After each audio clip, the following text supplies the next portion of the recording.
ମାତ୍ର 9ଟି ମେଥି ଦାନାକୁ ପୋତି ଦିଅନ୍ତୁ। ଶତ୍ରୁ ଆପଣଙ୍କର ଯେତେ ବି ଶକ୍ତିଶାଳୀ ହୋଇଥାଉ ନା କାହିଁକି, ସେ ଶତ୍ରୁ ଆପଣଙ୍କର ପରାସ୍ତ ହୋଇଯିବ। ଯେଉଁ ବ୍ୟକ୍ତି ଚାହାନ୍ତି ତାଙ୍କ ଜୀବନରୁ ଶତ୍ରୁ ଦୂର ହୋଇଯାଉ ବୋଲି, ମେଥିର 9ଟି ଦାନାକୁ ଏହି ଜାଗାରେ ପୋତି ଦିଅନ୍ତୁ। ଛୋଟିଆ ଉପାୟଟିଏ। ଆଉ ଏହି ମେଥିର 9ଟି ଦାନା ଆପଣଙ୍କର ସବୁଠାରୁ ସବୁବେଳ ପାଇଁ ଶତ୍ରୁରୁ ମୁକ୍ତି ଦେଇଥାଏ। ଆଜିକା ଦୁନିଆରେ ଆପଣଙ୍କର ଶତ୍ରୁ ବଢିବା ବା ଶତ୍ରୁ ହେବା ବହୁତ ସହଜ କଥା। ଆଜି ଯଦି କୌଣସି ବ୍ୟକ୍ତି ସଫଳତା ପାଇଯାଉଛନ୍ତି, ତାଙ୍କ ଜୀବନରେ ଅଧିକରୁ ଅଧିକ ଧନ ମିଳିଗଲା, ଘର ଗାଡି ଜାଗା କିଣିଦେଲେ, ଜୀବନରେ ଆଗକୁ ବଢିଥାନ୍ତି, ଏହା ଦେଖି ଅନ୍ୟ ବ୍ୟକ୍ତି ମଧ୍ୟ ଈର୍ଷା କରିଥାନ୍ତି। ଖାଲି ଈର୍ଷା ତ ନୁହେଁ, ଅନେକ ଗୁଡ଼ିଏ ଶତ୍ରୁ ବି ଆପଣଙ୍କର ବନି ଯାଇଥାନ୍ତି। କିନ୍ତୁ ଆପଣଙ୍କ ଚତୁଃପାର୍ଶ୍ୱରେ ଥିବା ପ୍ରତ୍ୟେକ ବ୍ୟକ୍ତି ଆପଣଙ୍କର ଶତ୍ରୁ ହୋଇନଥାନ୍ତି।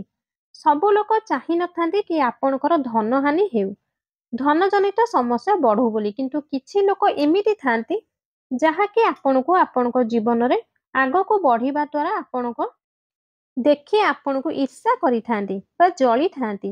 ଆଉ ଈର୍ଷା ପରାୟଣ ହୋଇ ଆପଣଙ୍କ ଘରେ କିଛି ନା କିଛି ଏମିତି କରିଥାନ୍ତି, ଯାହା ଫଳରେ ଆପଣଙ୍କ ଘରେ ଧନହାନି ହେବାକୁ ଲାଗିଥାଏ, ଦୁର୍ଘଟଣା ହେବାକୁ ଲାଗିଥାଏ। ଘରେ ଆପଣଙ୍କର ଯେଉଁ ପଇସା ଆସିଥାଏ, ସେହି ପଇସା ଆପଣଙ୍କ ଘରେ ରହିନଥାଏ। ଘରେ ଆପଣଙ୍କର ନିର୍ଧନତା ଛାଇ ପରି ରହିଥାଏ। ବହୁତ ଥର ବହୁ ମେହନତ କରି କର୍ମ କରି ପଛରେ ରହିଥାନ୍ତି, ଆଉ ଆପଣଙ୍କ ପଛରେ ଥିବା ଲୋକ ଆପଣଙ୍କ ଆଗକୁ ଧନୀ ହେବାକୁ ଲାଗିଥାନ୍ତି। ଦେଖନ୍ତୁ, ଆପଣଙ୍କର ଶତ୍ରୁ ଯଦି ଆପଣଙ୍କ ପାଇଁ କିଛି କରିଥାନ୍ତି, ତ ଆପଣଙ୍କର ବ୍ୟାପାର ହେଉ, ବିଜନେସ୍ ହେଉ, ଲସ୍ ପରେ ଲସ୍ ହେବାକୁ ଲାଗିଥାଏ।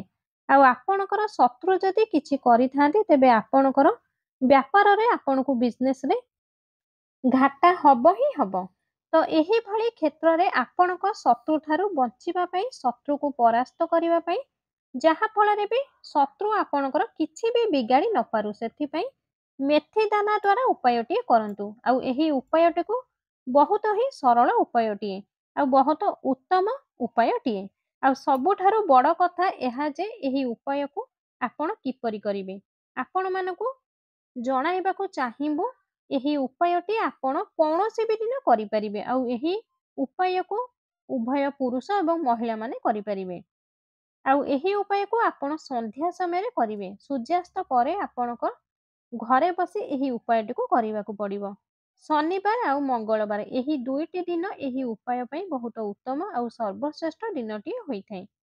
ଯଦି ବି ଆପଣଙ୍କୁ ଲାଗୁଛି ଏହି ଉପାୟକୁ ଆପଣ ଆଜି ହିଁ କରିବେ, ଯାହାକି ଆପଣଙ୍କର ଶତ୍ରୁ ଅଧିକା ଆପଣଙ୍କୁ ପରିଶାନୀ କରୁଛନ୍ତି, ଆଉ ସେହି ଶତ୍ରୁ କବଳରୁ ଆପଣ ମୁକ୍ତି ପାଇବା ପାଇଁ ଚାହୁଁଛନ୍ତି, ତେବେ ଆପଣ ଚାହିଁଲେ ଆଜି ହିଁ କରିପାରିବେ। ଆଉ ଏହି ଉପାୟକୁ ଥରେ ମାତ୍ର କରିକି ହିଁ ଦେଖନ୍ତୁ କିପରି ଚମତ୍କାର କରୁଛି। ଶତ୍ରୁ 2 ପ୍ରକାର ହୋଇଥାନ୍ତି। ଶତ୍ରୁ ଆପଣଙ୍କର ସାମ୍ନାରେ ଯାହା ବି କରିଥାନ୍ତି, ଆପଣଙ୍କ ସହ ଲାଗିଥାନ୍ତି। ଅନ୍ୟ ଏକ ଶତ୍ରୁ ହେଲେ ଆପଣଙ୍କ ପଛରେ କିଛି ମାରାତ୍ମକ କାର୍ଯ୍ୟ ଆପଣଙ୍କ ପାଇଁ କରିଥାନ୍ତି। ଆପଣଙ୍କ ସାମ୍ନାରେ ଆପଣଙ୍କ ସହ ଭଲ ବ୍ୟବହାର କରିଥାନ୍ତି, କିନ୍ତୁ ଆପଣଙ୍କ ପଛପଟେ ଆପଣଙ୍କ ପାଇଁ ବହୁତ କିଛି କରିଥାନ୍ତି, ଯାହା ଫଳରେ କି ଆପଣଙ୍କ ଘରେ କ୍ଷତି ହୋଇଥାଏ, ଧନହାନି ହୋଇଥାଏ, କରଜ ସମସ୍ୟା ବଢିଥାଏ। ଆଉ ଏହି ଶତ୍ରୁକୁ ଗୁପ୍ତ ଶତ୍ରୁ କୁହାଯାଏ। ଆଉ ଏହି ଗୁପ୍ତ ଶତ୍ରୁ ଠାରୁ ସବୁବେଳ ପାଇଁ ବଞ୍ଚିକି ରୁହନ୍ତୁ। ବିଶେଷ କରି ଯେଉଁ ବ୍ୟକ୍ତିଙ୍କ ପାଖରେ ଅଧିକ ଧନ ହୋଇଯାଏ, ବ୍ୟାଙ୍କ ବାଲାନ୍ସ, ଗାଡ଼ି ବଙ୍ଗଳା ହୋଇଥାଏ, ସେହି ବ୍ୟକ୍ତିଙ୍କର ଅଧିକ ଶତ୍ରୁ ହୋଇଥାନ୍ତି। ଯେଉଁ ବ୍ୟକ୍ତି ସଫଳତା ପ୍ରାପ୍ତି କରିଥାନ୍ତି, ସେହି ବ୍ୟକ୍ତିଙ୍କ ଆଖପାଖରେ ଅଧିକ ଶତ୍ରୁ ହୋଇଥାନ୍ତି। ଆଉ ସେହି ଶତ୍ରୁ ପାଇଁ ଆପଣ କିଛି ଉପାୟ କରନ୍ତୁ, ଆଉ ସେହି ଶତ୍ରୁମାନଙ୍କ କବଳରୁ ରକ୍ଷା ପାଆନ୍ତୁ। ଆଉ ଏହି ଉପାୟ ପାଇଁ ମେଥିର 9ଟି ଦାନା ଆବଶ୍ୟକ ପଡ଼ିବ। ଦେଖନ୍ତୁ, ଏହି ମେଥିର ଦାନା ଉପାୟ ଆପଣ ଆପଣଙ୍କ ଘରେ କରିବେ। ଆଉ ଏମିତି ରୁମ୍ରେ ଏହି ଉପାୟ କରିବେ, ଯେଉଁ ରୁମ୍କୁ ବେଶୀ ଆସଯାସ ହେଉନଥିବ, ଯାହାକି ଆପଣଙ୍କର ବେଡରୁମ୍ରେ ବି ଆପଣ ଏହି ଉପାୟଟିକୁ କରିପାରିବେ। ଆପଣଙ୍କର ଶତ୍ରୁ ଗୋଟିଏ ହେଉ କି 2ଟି ହେଉ କି ଅଧିକରୁ ଅଧିକ ଶତ୍ରୁ ହୁଅନ୍ତୁ, ଆପଣଙ୍କର ଗୁପ୍ତ ଶତ୍ରୁ ବି ହୁଅନ୍ତୁ, ଆପଣଙ୍କର ଯେତେ ବି ଶତ୍ରୁ ଥାଆନ୍ତୁ ନା କାହିଁକି, ସେହି ଶତ୍ରୁ କବଳରୁ ଆପଣଙ୍କୁ ମୁକ୍ତି ମିଳିବ ହିଁ ମିଳିବ। ଆପଣଙ୍କୁ କିଛି ବି କରିବାକୁ ପଡ଼ିବ ନାହିଁ, ବାସ୍ ଗୋଟିଏ ଛୋଟିଆ ଉପାୟଟିଏ କରିବାକୁ ପଡ଼ିବ। ଦେଖିବେ ଆପଣଙ୍କ ଆଗରେ ଆପଣଙ୍କ ଶତ୍ରୁ ଆସି ହାତ ଯୋଡ଼ିବେ। ବାସ୍ ଆପଣମାନେ ଏହି ଉପାୟଟିକୁ ଥରେ ନିହାତି କରିବା ଦରକାର। ତେବେ ଚାଲନ୍ତୁ ଜାଣିବା ଉପାୟଟିକୁ କିପରି କରିବେ। ଉପାୟଟିକୁ ଜାଣିବା ପୂର୍ବରୁ ମୋର ଆପଣମାନଙ୍କୁ ଅନୁରୋଧ, ଭିଡିଓଟିକୁ ଶେଷ ପର୍ଯ୍ୟନ୍ତ ନିହାତି ଦେଖନ୍ତୁ। ଭିଡିଓଟି ଯଦି ଆପଣଙ୍କୁ ପସନ୍ଦ ଆସିବ ତେବେ ଭିଡିଓଟିକୁ ଗୋଟେ ଲାଇକ୍ କରିବା ସହିତ ଭିଡିଓଟିକୁ ଅଧିକରୁ ଅଧିକ ସେୟାର କରନ୍ତୁ।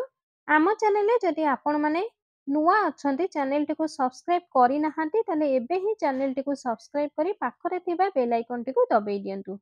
ଯାହାଫଳରେ ଆମର ଏହିଭଳି ପ୍ରତ୍ୟେକ ନୂଆ ନୂଆ ଭିଡିଓ ଆପଣଙ୍କ ପାଖରେ ପହଞ୍ଚିବ। ଉପାୟଟି ପାଇଁ ମେଥିରୁ ଆପଣ 9ଟି ମେଥି ଦାନା ନିଅନ୍ତୁ। ଆଉ ସେହି ମେଥି ଭଙ୍ଗା ଦାନା ନେବେ ନାହିଁ। ଧ୍ୟାନ ଦେବେ ମେଥି ଯେପରି ଗୋଟା ଗୋଟା ହୋଇଥିବ। ଗୋଟିଏ ସାଧା କାଗଜ ଖଣ୍ଡେ ନେବେ। ଆଉ ଧ୍ୟାନ ଦେବେ ସେହି ସାଧା କାଗଜରେ କୌଣସି ବି ଗାର କିମ୍ବା କୌଣସି ବି ଲେଖା ହୋଇନଥିବା ଦରକାର। ପୁରା ସାଧା କାଗଜ ନେବେ।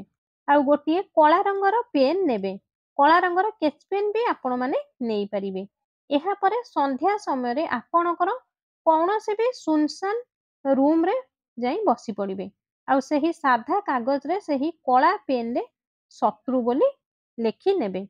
ଦେଖନ୍ତୁ ଆପଣଙ୍କର ଶତ୍ରୁଙ୍କ ନାମ ବି ଲେଖିପାରିବେ, କିନ୍ତୁ ଆପଣଙ୍କୁ ତ ସବୁ ଶତ୍ରୁଙ୍କ ନାମ ଜଣା ନଥାଏ ନା, କାହିଁକି ନା ଆପଣଙ୍କର ଜଣା ଅଜାଣତରେ ବି ଆପଣଙ୍କର ଶତ୍ରୁ ବି ଥାଇପାରନ୍ତି। ତେଣୁ ଆପଣଙ୍କୁ ତ ଜଣା ନଥିବ ଆପଣଙ୍କର କିଏ ଶତ୍ରୁ ବୋଲି, ତ ଆପଣ କିପରି ଶତ୍ରୁଙ୍କ ନାମ ଲେଖିବେ? ସେଥିପାଇଁ କେବଳ ଖାଲି ଶତ୍ରୁ ବୋଲି ସେହି ଧଳା କାଗଜରେ ଲେଖିଦେବେ। କାଗଜ ମଝିରେ ଗୋଟିଏ ଥର ଶତ୍ରୁ ଲେଖିବେ। ଏହାପରେ ଗୋଟିଏ ଗିନାରେ ଆପଣ 9ଟି ମେଥି ଦାନା ନେବେ। ଆଉ ସେହି 9ଟି ମେଥି ଦାନାରୁ ଗୋଟିଏ ଦାନା ଆପଣଙ୍କ ହାତରେ ମୁଠା କରି ଧରିବେ ଏବଂ ଶତ୍ରୁ ଶତ୍ରୁ ଶତ୍ରୁ ଶତ୍ରୁ ଏହିପରି 9 ଥର ଉଚ୍ଚାରଣ କରିବେ ଏବଂ ସେହି ମେଥିକୁ ଯେଉଁ କାଗଜ ଉପରେ ଆପଣ ଶତ୍ରୁ ଲେଖିଥିଲେ ସେହି ଶତ୍ରୁ ଉପରେ ରଖିଦେବେ। ପୁଣି ଥରେ ସେହିପରି ସେହି 8ଟି ଯେଉଁ ମେଥି ଦାନା ରହିଲା, ସେହି 8ଟି ମେଥି ଦାନାରୁ ଆପଣ ପୁଣି ଗୋଟିଏ ମେଥି ଦାନା ଆପଣଙ୍କ ହାତରେ ଆଣି ହାତ ମୁଠା କରି ଧରିବେ ଏବଂ 9 ଥର ଶତ୍ରୁ ଶତ୍ରୁ ଶତ୍ରୁ ବୋଲି ଆପଣଙ୍କ ପାଟିରେ ଉଚ୍ଚାରଣ କରିବେ। ପୁଣି ଥରେ ସେହିପରି ଶତ୍ରୁ 9 ଥର କହିସାରିବା ପରେ ସେହି କାଗଜରେ ଯେଉଁ ଶତ୍ରୁ ଲେଖିଥିବେ ସେହି କାଗଜ ଉପରେ ସେହି ମେଥି ଦାନାକୁ ରଖିଦେବେ। ଏହିପରି ଗୋଟେ ଗୋଟେ ଗୋଟେ ଗୋଟେ କରି 9ଟି ଦାନା ଆଣି 9 ଥର ଶତ୍ରୁ ଉଚ୍ଚାରଣ କରି ସେହି କାଗଜ ଉପରେ ରଖିବେ ଏବଂ ସେହି କାଗଜଟାକୁ ସବୁ ମେଥି ମଝିକୁ ଆଣି ମୋଡ଼ି ଗୋଟିଏ ପୁଟୁଳି ସଦୃଶ କରିଦେବେ। ଆଉ ସେହି ପୁଟୁଳିକୁ ଆପଣଙ୍କ ଚପଲ ତଳେ ରଖିବେ। ଧ୍ୟାନ ଦେବେ ଜୋତା ତଳେ ରଖିବେ ନାହିଁ, କେବଳ ଚପଲ ତଳେ ରଖିବେ। ପୁରା ରାତି ସେହି ପୁଡ଼ିଆକୁ ଚପଲ ତଳେ ରଖିବାକୁ ଦେବେ। ତା ପରଦିନ ସକାଳୁ ଉଠି ଆପଣଙ୍କ ଘରର ଦକ୍ଷିଣ ଦିଗକୁ ସେହି ପୁଡ଼ିଆକୁ ଚପଲ ତଳୁ କାଢ଼ି ଆପଣଙ୍କ ଘରର ବାହାରେ ଦକ୍ଷିଣ ଦିଗରେ ଗୋଟିଏ ଛୋଟିଆ ଗାତଟିଏ ଖୋଳିଦେବେ। ଧ୍ୟାନ ଦେବେ ଯେଉଁ ଜାଗାରେ ଆପଣ ଗାତ ଖୋଳିବେ ସେହି ଜାଗାରେ ଯେପରି ବେଶୀ ଲୋକ ଯିବା ଆସିବା କରୁନଥିବେ। ସୁନସାନ ଜାଗା ଦେଖି ଆପଣ ଗାତଟିଏ ଖୋଳିଦେବେ। ଆଉ ସେହି ଗାତରେ ଏହି ପୁଡ଼ିଆଟାକୁ ପକାଇ ପୋତି ଦେବେ। ପୋତି ସାରିବା ପରେ ଆପଣଙ୍କର ପାଦ ଦ୍ୱାରା 3 ଥର ସେହି ଗାତକୁ ଦବାଇ ଦେଇ ସିଧା ସିଧା ଏକ ମୁହାଁ ହୋଇ ଆପଣଙ୍କ ଘରକୁ ଫେରି ଆସିବେ। ଧ୍ୟାନ ଦେବେ ପଛକୁ ବୁଲିକି ଆଦୌ ଚାହିଁବେ ନାହିଁ। ଏହିପରି ଏହି ଉପାୟଟିକୁ କରନ୍ତୁ ଆଉ ଏହାର ଚମତ୍କାର ଆପଣ ନିଜେ ହିଁ ଦେଖନ୍ତୁ। ଭିଡିଓଟି ଯଦି ଆପଣଙ୍କୁ ପସନ୍ଦ ଆସିଥାଏ ତେବେ ଭିଡିଓଟିକୁ ଗୋଟେ ଲାଇକ୍ କରିଦିଅନ୍ତୁ। ଏହି ଭିଡିଓଟିକୁ ଅଧିକ ମାତ୍ରାରେ ସେୟାର କରନ୍ତୁ, ଯାହାଫଳରେ ଅନ୍ୟମାନେ ମଧ୍ୟ ଏହି ଉପାୟଟିକୁ ନିଜ ଜୀବନରେ କରିପାରିବେ। ଏବଂ ଆମ ଚ୍ୟାନେଲରେ ଯଦି ଆପଣମାନେ ଏପର୍ଯ୍ୟନ୍ତ ନୂଆ ଅଛନ୍ତି, ଚ୍ୟାନେଲଟିକୁ ସବସ୍କ୍ରାଇବ୍ କରିନାହାନ୍ତି, ତାହେଲେ ଏବେ ହିଁ ଚ୍ୟାନେଲଟିକୁ ସବସ୍କ୍ରାଇବ୍ କରି ପାଖରେ ଥିବା ବେଲ୍ ଆଇକନଟିକୁ ଦବେଇ ଦିଅନ୍ତୁ। ରହୁଛି, ନମସ୍କାର, ଜୟ ଜଗନ୍ନାଥ।